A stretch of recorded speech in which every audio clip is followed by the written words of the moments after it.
Dahil ako siguro ang pakiramdam rin nila sa parang ako, dami-daming problema ng gobyerno, 2 taon na lang kung ayaw nila kay VP Sara, then mangampanya na lang sila para wag manalo si VP Sara. Pero kung ang gagawin natin sa harap ng mga ganitong kalaking problema na hinaharap ng bansa natin, kung ang pag-uubusan pa natin ng oras, ng intriga, ng panahon, yung impeachment complaint na naman, na parang the same impeachment complaint na final na rin last year, ay walang mangyayari sa atin. Alam mo, ang nakakalungkot nga dyan, alam ko madami na rin frustrated. Nung July, dun sa zona ng Pangulo, sinabi niya, mahiya naman kayo.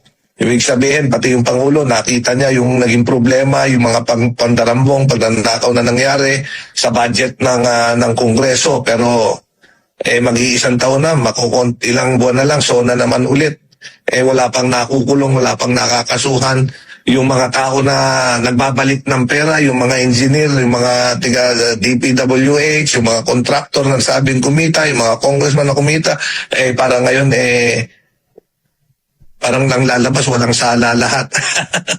Sa gitna ng papalapit na pagtatapos ng termino ng kasalukuyang administrasyon, iginiit ni Bong Suntay na dapat pagtuunan ng gobyerno ang mas mahahalagang suliranin ng bansa kaysa maubos ang oras sa impeachment na aniyay kahalintulad lamang ng naunang reklamo.